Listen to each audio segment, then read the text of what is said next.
Damos comienzo a un nuevo programa, Servidores de Dios. Quien te habla es Manuel Cornejo. Estaré compartiendo la palabra de Dios y lo haré de una manera expositiva, versículo a versículo. Y en esta ocasión será en el Evangelio de Juan, capítulo 8 y versículo 17, donde dice: Y en vuestra ley está escrito que el testimonio de dos hombres es verdadero.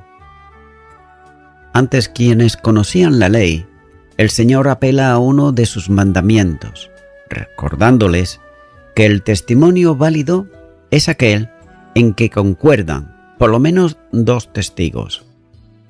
Es interesante la construcción de la frase vuestra ley. ¿No era acaso también suya? Sin duda, pero lo que estaba procurando Jesús es apuntar a aquello que ellos tenían de alta estima, la ley recibida por medio de Moisés. La palabra dicha por dos hombres es testimonio válido, ya que cualquier duda que pudiera haber ante un tribunal quedaba resuelta en el testimonio concordante de dos testigos, como así dice Deuteronomios capítulo 19 y versículo 15. E incluso cuando estuviese en discusión una sentencia de muerte, como también dice Deuteronomios capítulo 17 y versículo 6. En este caso, los testigos no son terrenales, sino celestiales. Por un lado está el Verbo encarnado, y por el otro el Padre, de quien procede y quien le ha enviado. Nótese que aquellos que le acusaban de testimonio incorrecto se encuentran ahora confrontados con la realidad del perfecto y verdadero testimonio divino. De otro modo, si el testimonio de dos hombres es válido ante la ley, ¿cuánto más es el de dos personas divinas? Continúo ahora con el versículo 18, donde dice: Yo soy el que doy testimonio de mí mismo, y el Padre que me envió da testimonio de mí. Dos son los que testifican con un testimonio idéntico. Nótese, uno es el Hijo, que no habla nada por sí mismo, sino que expresa lo que el Padre dice. Y por otro lado, ese testimonio divino es verdadero, porque Él se identifica como la verdad, como así dice este mismo Evangelio de Juan, capítulo 14 y versículo 6. El testimonio es apropiado y además verdadero, porque el Verbo testifica de sí mismo. Pero sin embargo, el uso de la fórmula no es equivalente a los otros lugares en que va seguida de un predicado, como por ejemplo, el yo soy el agua de vida y yo soy la luz del mundo. Pero nótese que también el Padre da testimonio de su Hijo, como el enviado suyo al mundo. La referencia a la primera persona divina es evidente, ya que el artículo determinado Él antecede tanto a Él que le envió como al nominativo Padre. Solo hay un Padre en ese sentido, el Padre eterno.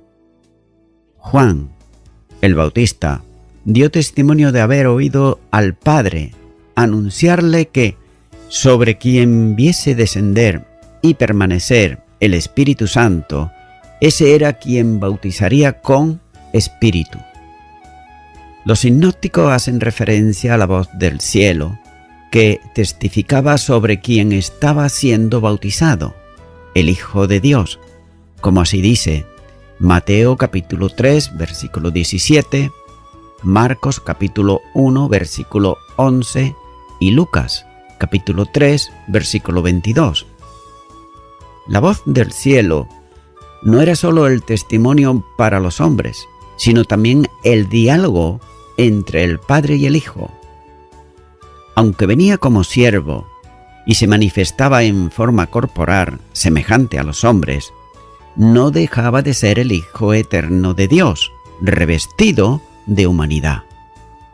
Este testimonio celestial ponía de manifiesto la condición mesiánica de Jesucristo, respaldándolo ante todos como el Rey determinado para reinar sobre el mundo, como cumplimiento de la profecía del Salmo, en donde se usa el mismo término cuando dice: «Mi hijo eres tú», añadiendo también la generación divina: «Yo te engendré hoy».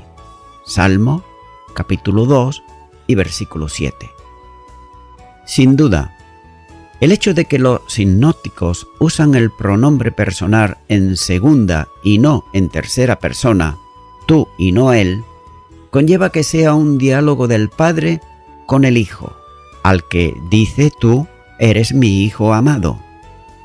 Juan usó antes el término de unigénito, como dice Juan capítulo 1 y versículo 14, para referirse precisamente a Jesús, que tiene la dimensión de unicidad, como ya se ha considerado, el único de esa condición o dimensión. Es el único Hijo en esa condición, porque es eternamente coigual con el Padre, procediendo de Él, sin origen de vida. Estas palabras de Jesús debían haber sido entendidas por los judíos, que se jactaban de conocer las Escrituras. Pero nótese también que si así fuese, entenderían el cumplimiento profético, como dice Isaías capítulo 42 y versículo 1. «He aquí, mi siervo, yo le sostendré, mi escogido, en quien mi alma tiene contentamiento, he puesto sobre él mi espíritu, él traerá justicia a las naciones». Siendo el Padre quien da testimonio, no necesita ningún testimonio humano. Y otra vez, Juan hace notar aquí que el Padre es quien ha enviado al Hijo. Además, si el Hijo testifica y el Padre testifica, se aprecia una equivalencia de función testimonial que los une e identifica. Continúa ahora con el versículo 19, donde dice: «Ellos le dijeron: ¿Dónde está tu Padre?». Respondió Jesús: «Ni a mí me conocéis, ni a mi Padre. Si a mí me conocierais, también a mi Padre conoceríais». Nótese que no tenían los judíos argumentación para rebatir a Jesús. Todos ellos habían quedado sin saber qué decirle. Por tanto, formulan ellos una pregunta que muy bien pudiera ser como una intención maligna, dudando de la existencia de un Padre humano. Esto mismo se apreciará un poco más adelante, en el versículo 41, ya que todos ellos sabían quién era el Padre reconocido de Jesús, puesto que conocían también su procedencia, su madre, sus hermanos y sus hermanas. Pero en el fondo subyace lo que los judíos habían captado de las palabras de Cristo, que se estaba refiriendo al Padre Celestial, del que procedía y por el que había sido enviado. Esto dará lugar a una polémica entre ellos y Jesús, al considerarse como hijo legítimo de Abraham, que aparece más adelante. La pregunta de ellos suponía, probablemente, que si sabían cada uno de los judíos quién era su padre.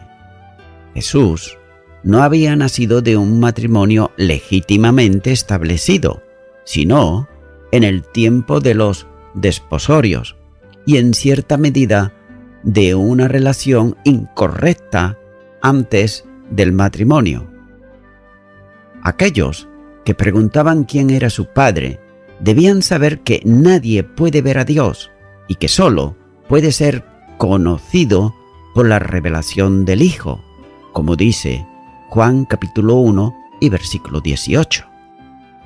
En tal caso, la respuesta de Jesús pone de manifiesto el desconocimiento que ellos tenían acerca de quién era Él, porque desconocían del mismo modo al Padre que le había enviado. Al desconocer que Jesús era el Hijo de Dios, considerándolo solo como un hombre, no pueden conocer tampoco al Padre, porque piensan solo en un Padre terrenal. No cabe duda que el hombre no regenerado es incapaz de percibir las cosas de Dios, como dice la primera carta a los Corintios capítulo 2 y versículo 14.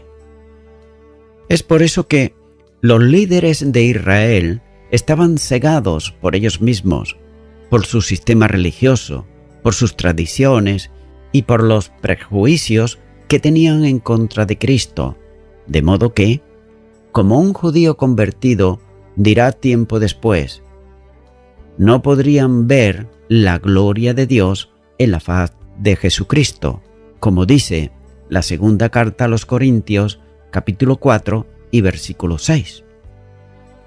Por tanto, eran ciegos, pero creían, engañados por el diablo, que veían de modo que no estaban dispuestos a reconocer su ceguera espiritual, como más adelante le diría el Señor, en Juan capítulo 9 y los versículos 39 al 41.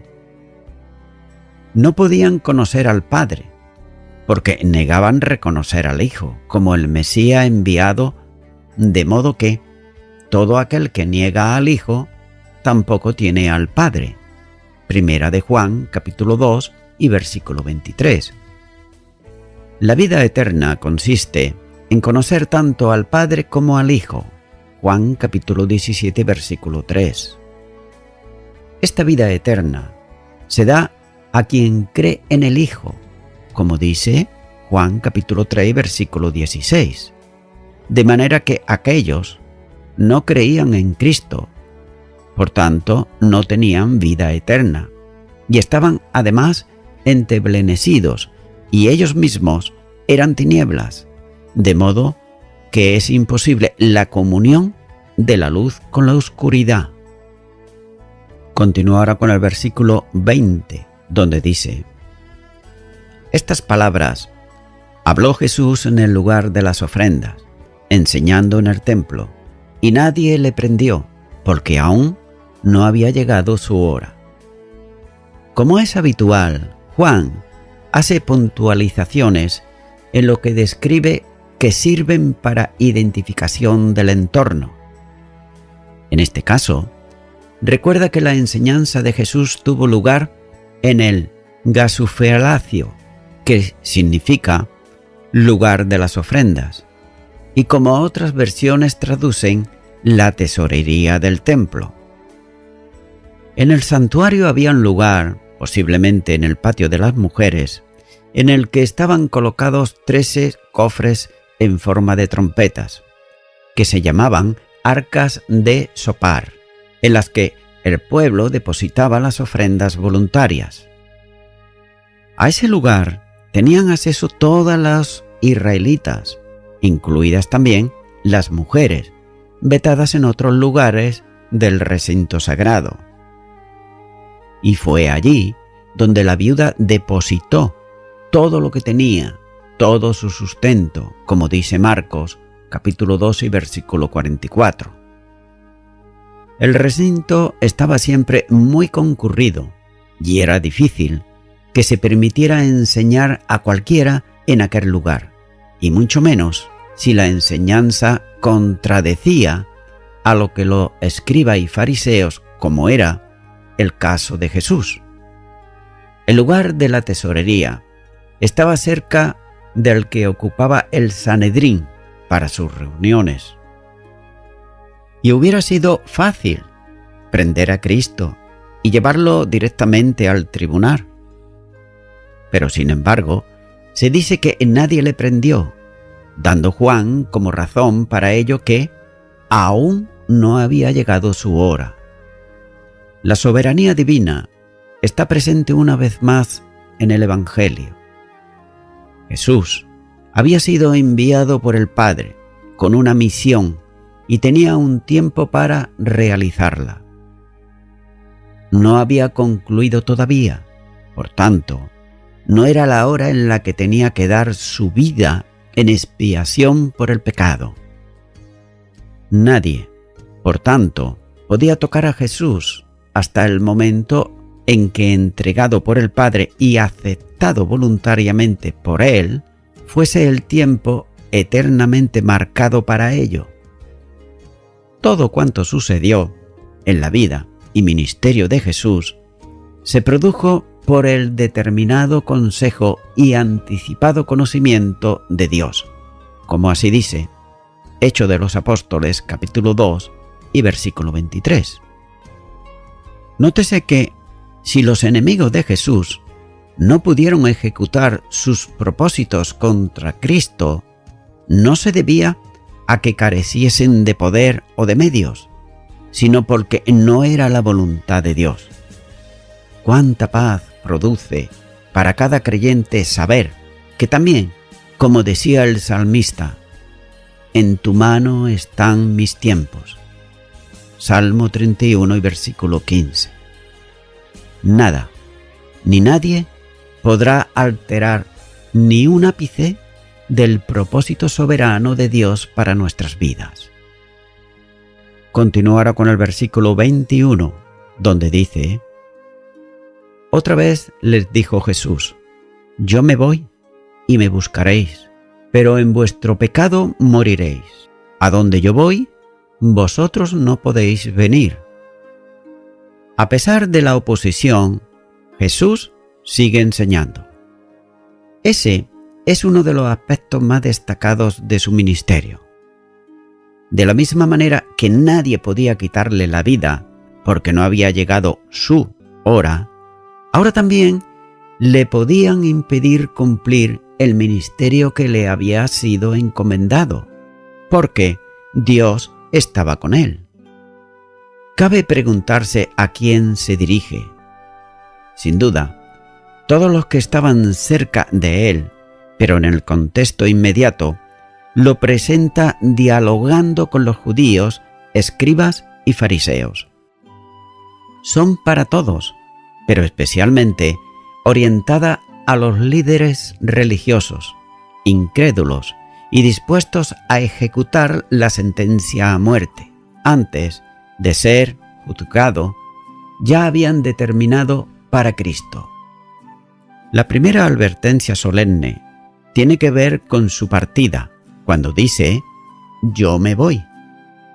No siempre los tendría con ellos. El tiempo de su obra estaba llegando al final. La cruz se perfilaba ya en el horizonte. El momento en que, conforme a la determinación eterna, había de dar su vida por los hombres, y eso estaba ya próximo. Jesús partiría luego, en su ascensión al lugar de donde había venido, para ser entronizado en la majestad de las alturas, donde está sentado en el trono de Dios. Esta frase, que ha de interpretarse con la literalidad que requiere, es en sí mismo una advertencia. Solo hay vida en Cristo. Solo es posible el perdón de pecados en Él. Estaba allí, pero era rechazado por la gran parte de su pueblo. Y Cristo les dice que el tiempo se acababa para que estuviese con ellos. La siguiente advertencia tiene que ver con una búsqueda infructuosa. Jesús les dice que cuando no esté presente, le buscarían. Debe entenderse esta búsqueda no tanto como interés para salvación espiritual, sino más bien en la búsqueda del falso Mesías, cuando habían rechazado al verdadero. Es muy probable que se estuviesen refiriendo también a la desesperada búsqueda de un libertador, tan necesario para ellos, pocos años después, sobre todo, en el momento en el que el ejército romano de Tito destruyó la ciudad de Jerusalén en el año 70 después de Cristo. Pero, aunque todo esto es posible, a la luz del texto, lo que sigue hace pensar más bien en la búsqueda del Salvador a la hora de la muerte, a lo que se refiere la siguiente frase. Pero, en cualquier caso, es un vano intento de buscar lo que ya había venido. Buscando al Mesías y rechazando a Jesús, lo sitúa en una situación de rechazo voluntario de aquel que Dios le había enviado. Una tercera advertencia reviste una notable gravedad. La búsqueda infructuosa del Salvador hace permanecer al pecador en su pecado. Cuando Cristo se aleja de un hombre, no hay forma alguna de que éste lo encuentre, bien sea para salvación, como expresión general, o para protección puntual. Dios se aleja de un pueblo que lo rechaza, a pesar de las evidencias que habían tenido de quién era y de dónde venía. Esta identificación era reconocida por los líderes religiosos desde el principio de su ministerio, como dice Juan capítulo 3 y versículo 2. Por tanto, estaban sin excusas, convirtiéndose en rebeldes que rechazan voluntariamente lo que Dios les envía. Es interesante notar que no se habla de pecados en plural, sino de pecado en singular. El singular, en este Evangelio, apunta muchas veces al rechazo contra Cristo, el gran pecado que priva de la vida eterna. El pecado de incredulidad conduce inexcusablemente a la condenación, como dice Juan capítulo 3, versículo 1 y versículo 7 al 18. Aquellos, en su muerte, no tendrían esperanza, porque estarían sin Cristo y por tanto sin Dios. La ira divina, a causa del pecado, caería sobre ellos sin amparo alguno para trasladarlos a la situación definitiva de muerte, en lo que la Biblia llama la muerte segunda, como dice Apocalipsis capítulo 20 y versículo 14. La muerte, como ya se ha dicho, no es un estado de término, sino de separación. La muerte segunda no es el término de la vida, sino una esfera definitiva de realidad espiritual. Es el estado de separación eterna, sin posibilidad de remisión entre el pecador y Dios. Es la consecuencia lógica para quien rechaza la vida que está en Cristo mismo. Estos todos estarán en un estado de estar siempre muriendo sin acabar de morir jamás. Cuando se habla de situaciones eternas, se está usando una forma para expresar un tiempo indefinido y además continuo. De manera que debe entenderse que eternidad es un concepto semejante a atemporalidad. La eternidad no es una extensión indefinida de tiempo, sino la ausencia total de tiempo. El tiempo se detendrá para quienes son enviados al castigo y se hace eterno, al no transcurrir el tiempo en esa situación que se hace definitiva como forma absoluta de vida, excluida de la presencia de Dios y también de su gloria, como dice Segunda de Tesalonicenses capítulo 1 y versículo 9. Por tanto, nadie debería llamarse a engaño, pues toda oportunidad de salvación concluye en la muerte física.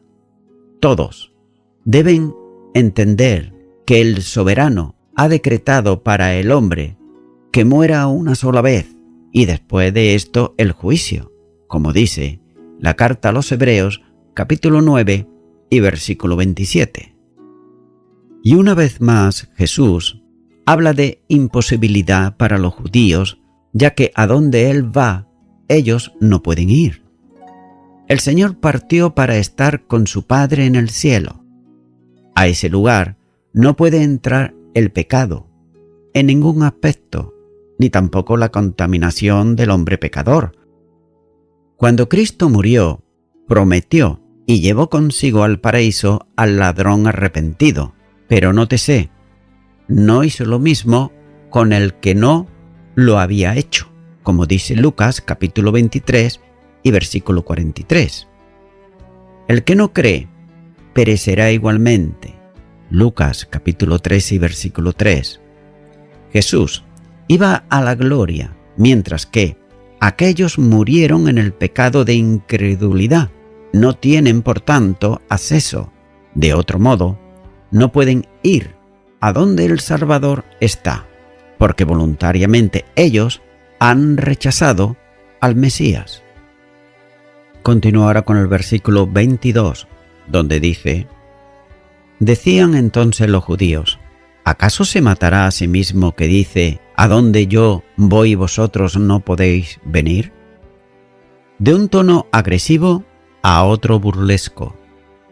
Los judíos tomaban con sascarmo las palabras de Jesús. Entre ellos se preguntaban si acaso se mataría a él mismo para que ellos no pudieran ir a donde él iba. En la ocasión anterior, en que replicaban a las palabras que Jesús formuló sobre su partida, se limitaron a decir si acaso se iría a los gentiles, como dice Juan capítulo 7, versículos 35 al 36. Aquí, ahora, habla de que podría estar pensando en quitarse la vida. Es posible que tras todo esto estuviesen los anuncios de Cristo sobre el futuro, que sería condenado y muerto. Pero nunca más lejos de pensar de quitarse la vida, sino que había venido para ponerla voluntariamente, entregándola por el pecado del mundo, como dice Juan capítulo 10, versículo 11 y versículo 18.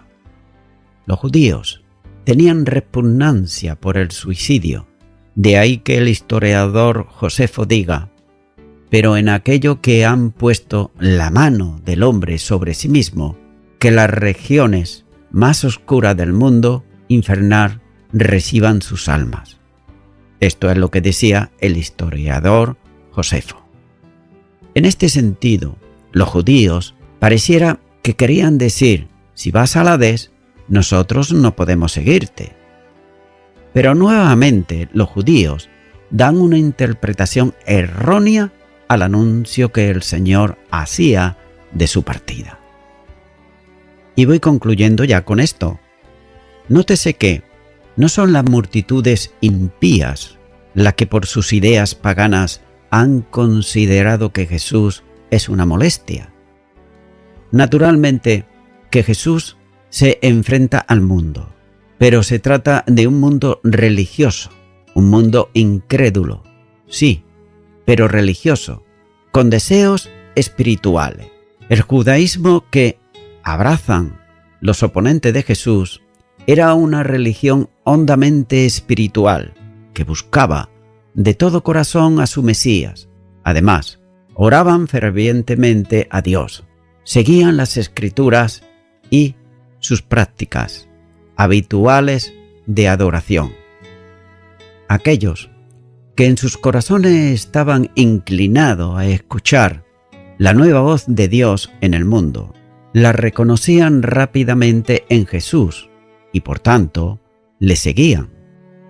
Pero no obstante, quienes se atrincheraban en las tradiciones de su mundo religioso, traicionados por sus pasiones espirituales, cerraban sus ojos y oídos y eran singularmente incapaces de encontrar nada redentor en la vida y ministerio de Jesús.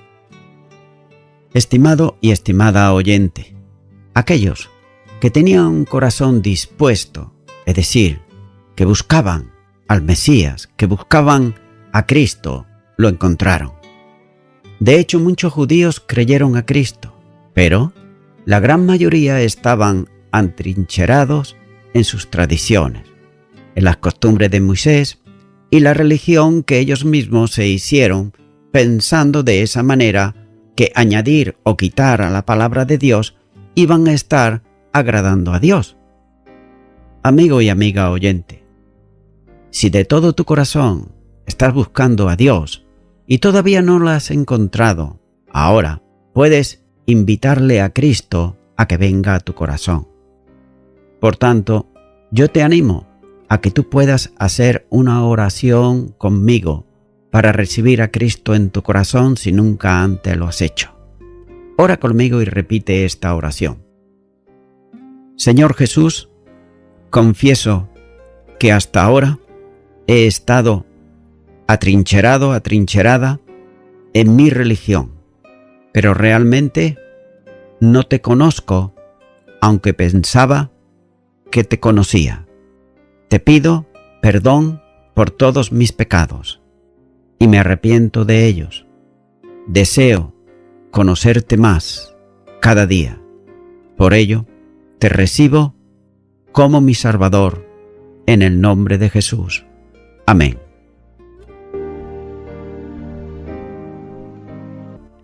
Amigo y amiga oyente, si tú has hecho esta oración de corazón, te recomiendo que comiences a orar a Dios, en primer lugar, en el nombre del Señor Jesucristo. Orar a Dios no es rezar, sino que es hablar con una persona. También te recomiendo que leas la palabra de Dios y lo hagas a diario. Comienza, por ejemplo, con el Nuevo Testamento. Y también, por último, te recomiendo que para que puedas crecer espiritualmente, te congregues en una iglesia cristiano-evangélica, donde se predique, se enseñe y se practique la sana doctrina y la palabra de Dios. Congrégate ahí y con el tiempo podrás crecer espiritualmente y también servir al Señor Jesucristo.